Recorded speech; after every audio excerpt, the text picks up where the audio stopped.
Je voudrais tout d'abord sacrifier à la tradition en vous souhaitant la bienvenue.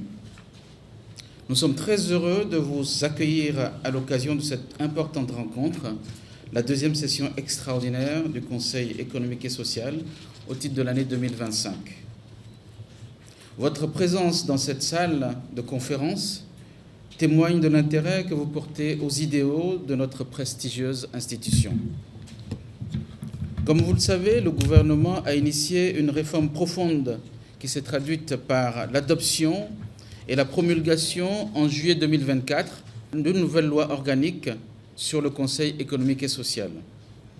C'est sans le moindre doute que le chef de l'État, le président Patrice Talon, est mu par une volonté affichée de permettre à notre institution d'apporter une véritable plus-value aux initiatives de développement entreprises en faveur des Béninoises et des Béninois.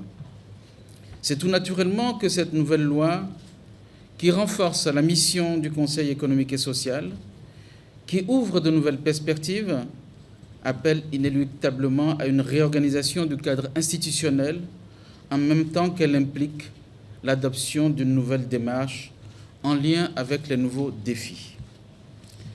La session que j'ouvre ce jour, mardi 25 mars 2025, s'inscrit assurément dans cette dynamique-là.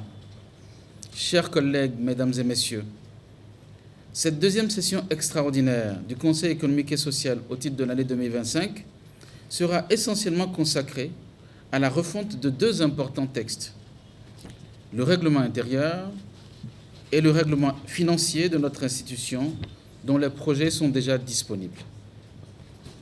Dans ce cadre, je voudrais souhaiter que les observations et commentaires des membres du Conseil tiennent grand compte des nouveaux défis qui se présentent à nous.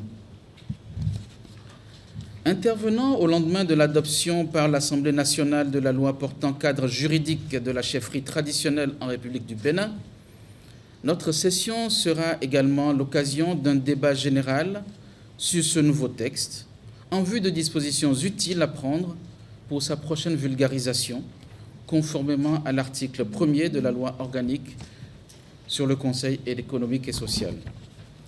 Je voudrais d'ores et déjà saluer cette initiative du gouvernement qui a pour objectif d'encadrer les chefferies traditionnelles, de redorer leur blason et de leur permettre d'apporter une meilleure contribution au vivre ensemble dans notre cher et beau pays, le Bénin.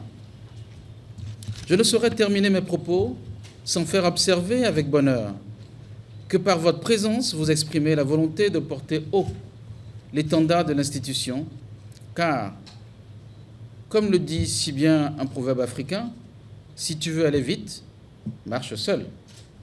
Mais si tu veux aller loin, marchons ensemble. C'est sur ces mots que je déclare solennellement ouverts les travaux de la deuxième session extraordinaire du Conseil économique et social pour le compte de l'année 2025.